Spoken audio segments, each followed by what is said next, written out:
زه سمیع الله سمون د جهانګیر خان اکاډمي څخه یو تن همکار هیله ده چې تاسو دغه یوټیوب چینل در سره سبسکرایب کړئ او د نورو ویډیوګانو دپاره موږ در سره تعقیب کړئ زموږ نننۍ موضوع ده کاناډا ته ولې کاناډا ویل کیږي آیا کاناډا داسې کوم راز لري چې دومره ښکلې او پیاوړې ده ورځو معلومات حول د کاناډا پیاوړتیا د کاناډا پیاوړتیا د جغرافیایي موقعیت اقتصاد او پوځ په اړه یو تحلیل راځو کاناډا چې د روسیې وروسته د نړۍ دوهم لوی هېواد دی د خپل جغرافیایي موقعیت له کبله یو ډېر پیاوړی هېواد دی د کاناډا شمالي او سویلي سرحدونه د دې هېواد لپاره ستراتیژیکي ژوروالی لري جغرافیایي ځواک د کاناډا په شمال کې ټولې سیمې د یخ په پوښل شوي دي چې دا یې د هر ډول بریدونو څخه خوندي ساتي په جنوب کې بیا د امریکا متحده ایالتونه دي چې له کاناډا سره اړیکې ډېرې ښې دي د دې ترڅنګ دواړه هېوادونه یو دفاعي تړون هم لري چې له مخې په یوه هېواد برید په دواړو برید ګڼل کېږي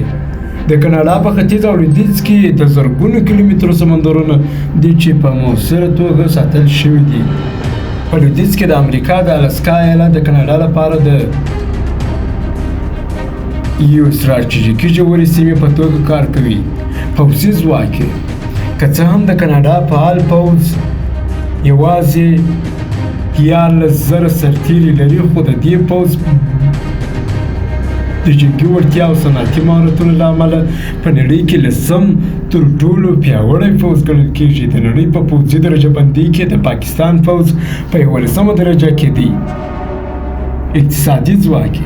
کاناډا د 1.35 ټریلیون ډالرو په اقتصاد سره د نړۍ 14 لوی اقتصاد دی دا هېواد د نړۍ د 3مې لوی تیلو زیرمې لري چې د وینزویلا او سعودي عربستان وروسته یې ځای دی د کاناډا د اقتصاد بله لویه برخه د فضایي ټکنالوژي صنعت دی چې په سپوږمکۍ او فضایي مرکزونو کې کارېدونکې ماشینري او ټکنالوژي پکې جوړیږي د موټرو صنعت هم د کاناډا لپاره یو لوی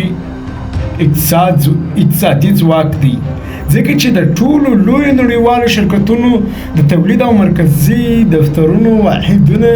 دلته شتون لري په لنډه توګه کاناډا دومره پیاوړې نه ده چې په بل هېواد برید وکړي او هغه تر خپل واک لاندې راولي خو دومره پیاوړې حتمه ده چې که د نړۍ په هر ځای کې د کاناډا ګټو ته زیان ورسول شي نو د هغو ډلو او هېوادونو لاسونه تړلی شي